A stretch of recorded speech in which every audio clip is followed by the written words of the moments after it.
Mainit pa rin ang usapin tungkol kay Bam Adebayo matapos ang kanyang kontrobersyal na 83-point performance laban sa Washington Wizards. Hanggang ngayon, hindi pa rin ito pinatahimik ng mga fans, lalo na nang muling mapansin ang kanilang reaksyon bago ang laban ng Los Angeles Lakers at Miami Heat.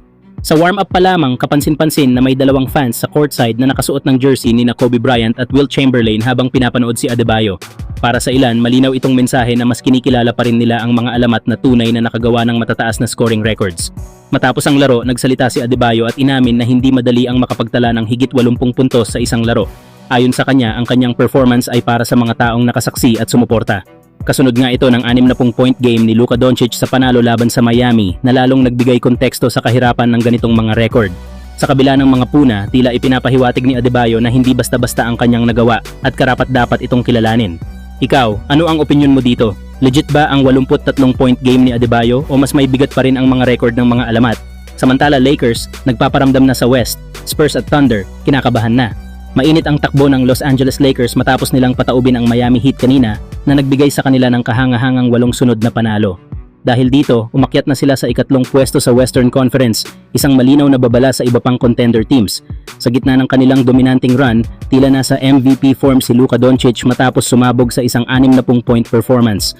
Samantala, patuloy namang pinapatunayan ni LeBron James na tila hindi siya tinatabla ng edad matapos magtala ng triple-double sa parehong laro. Hindi na rin basta-basta ang mga kupo ng kanilang tinatalo, pawang malalakas at playoff caliber teams. Kaya lalong tumitindi ang usap-usapan na isa na ang Lakers sa pinakamapanganib na kuponan sa liga sa kasalukuyan. Dahil papalapit na ang playoffs, unti-unti nang nararamdaman ang pressure ng ibang Western contenders gaya ng Oklahoma City Thunder at San Antonio Spurs na posibleng makaharap ang Lakers sa postseason. Bukod sa kanilang humuhusay na depensa, halos walang makapigil sa opensa ng tambalang LeBron at Doncic. Malaking tulong din ang kontribusyon ni Austin Reeves na patuloy na nagbibigay ng solidong performance gabi-gabi. Samantala, kapansin-pansin din ang pag-angat ng laro ni DeAndre Ayton na unti-unti nang nakakahanap ng kanyang papel sa koponan at nagiging mahalagang puwersa sa ilalim. Sa ganitong klaseng momentum, malinaw na handang-handa ang Los Angeles Lakers sa anumang hamon, lalo na kung makakatapat nila ang Thunder o Spurs sa mga susunod na laban at sa nalalapit na playoffs. Samantala, magandang balita para sa Los Angeles Lakers. Posibleng maging libre nilang makuha si Robert Williams sa darating na free agency. Dahil magiging unrestricted free agent na siya, may pagkakataon ng Lakers na kunin siya nang walang kailangang isakripisyong assets. Isang malaking panalo kung mangyayari. Kilala si Robert Williams sa kanyang elite rim protection. Isa siya sa mga pinakamahusay na shot blocker sa liga, may natural na timing sa pagtalon at kayang magbura ng tira kahit mukhang sigurado na. Para sa Lakers, malaking bagay ito lalo na sa depensa sa ilalim na isa sa mga kailangan nilang patatagin. Bukod sa depensa, malakas din siya sa rebounding. Parehong offensive at defensive boards, nagbibigay siya ng second chance points at nagtatapos ng possessions para sa kalaban. Ito yung klase ng hustle na hindi laging nakikita sa stats pero ramdam sa laro.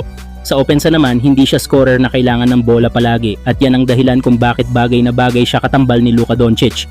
Isipin mo na lang ang pick and roll nilang dalawa. Si Luka na isa sa pinakamahusay na playmaker sa liga at si Robert Williams na explosive finisher sa ilalim. Lob threat siya, isang taas lang ng bola, siguradong dunk or easy finish. Dagdag pa rito, mataas ang basketball IQ niya pagdating sa positioning. Marunong siyang pumwesto para sa help defense at hindi rin siya selfish sa opensa. Perfect fit sa system na umiikot sa playmaking ni Luka. Kung sakaling hindi matrade ng Lakers si DeAndre Ayton, napakagandang option si Robert Williams bilang backup center. Hindi bababa ang depensa kapag nagpapahinga si Ayton at pwede pang magbigay ng energy boost si Williams mula sa bench. Sa modern NBA, mahalaga ang pagkakaroon ng dalawang solid big men at yan ang pwedeng maibigay ng kombinasyon nila. Samantala, kung mangyari man ang pagkuha kay Robert Williams, malinaw na pinapalakas ng Lakers ang kanilang depensa habang sinusuportahan ang kanilang offensive system na pinangungunahan ni Luka. Kayo mga idol, sa tingin nyo ba ito na ang kulang sa Lakers para mas maging contender sila o may iba pa silang dapat unahin?